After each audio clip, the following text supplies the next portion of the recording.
അപ്പോൾ ഫ്രണ്ട്സ്, കടലിൽ മീൻ വളരെ കുറവാണ്. അതിൻ്റെ കൂടെ തന്നെ ട്രോളിംഗ് നിരോധനം ആയതുകൊണ്ട് വള്ളങ്ങളും കുറച്ച് മാത്രമേ കരയിൽ കയറുന്നുള്ളൂ. അപ്പോൾ നമ്മൾ വീശിയിട്ടും ചൂണ്ടെറിഞ്ഞിട്ടൊന്നും മീൻ കിട്ടാത്തതുകൊണ്ട് ആകെയുള്ള സമാധാനം എന്ന് പറയുമ്പോഴത്തേക്കും നമ്മുടെ വിഴിഞ്ഞത്തെ മാർക്കറ്റിൽ വരിക, ലേലം വിളിക്കുന്നിടത്തുനിന്ന് വീട്ടിലത്തേക്ക് ആവശ്യമുള്ള കുറച്ച് മീൻ വാങ്ങിച്ചുകൊണ്ട് പോവുക.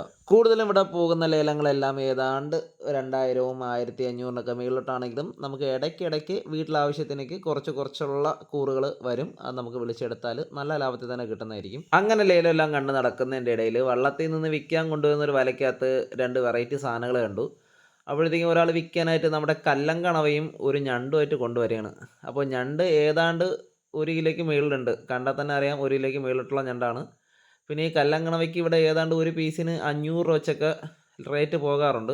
അപ്പോൾ നമുക്ക് നോക്കാം ഇതിന് എത്രയാണ് വില പോകുന്നത്.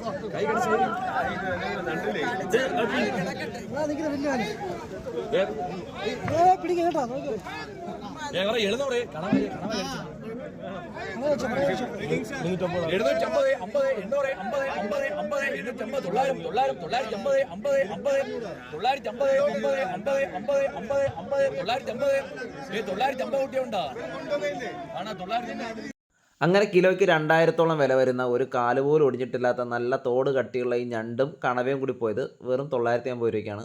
അപ്പോൾ ഈ ഞണ്ടിന് നല്ല വിലയുണ്ട്, ഇത് കൊടുക്കേണ്ടടുത്ത് കൊടുത്താൽ വില കിട്ടുമെന്ന് ഇവിടെ നിൽക്കുന്നവരൊക്കെ പറയുന്നുണ്ടായിരുന്നു. അപ്പോൾ അങ്ങനെ കൊടുക്കാനായിരിക്കണം ഈ ചേട്ടൻ വാങ്ങിച്ചുകൊണ്ട് പോയത്. കാര്യം എന്ന് വെച്ചാൽ ചേട്ടൻ അതിൻ്റെ തോടൊക്കെ ഒന്ന് പ്രസ് ചെയ്ത് നോക്കുന്നുണ്ടായിരുന്നു. അപ്പോൾ പുള്ളി അതിന് വലിയ ഡാമേജ് പറ്റാത്ത രീതിയിൽ അങ്ങനെ കെട്ടിയെടുത്തുകൊണ്ട് പോവുകയാണ്. പിന്നെ ഈ വള്ളത്തിൽ വരുന്നവർ ഇത് കൊണ്ട് നടക്കാനേ നിൽക്കത്തില്ല. അവർ പെട്ടെന്ന് ഇവിടെ കച്ചവടമാക്കിയിട്ട് പോകാനേ നിൽക്കത്തുള്ളൂ. അങ്ങനെയാണ് മിക്കവാറും എനിക്ക് നല്ല വില കുറച്ച് ഇവിടെ പല സാധനങ്ങളും കിട്ടുന്നത്.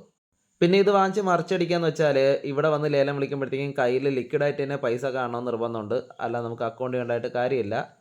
അപ്പോൾ ഇത് നോക്കിക്കൊണ്ട് നിൽക്കാൻ മാത്രമേ നമ്മളെ കൊണ്ട് പറ്റത്തുള്ളൂ. കഴിവുള്ളവർ വാങ്ങിക്കൊണ്ട് പോകും.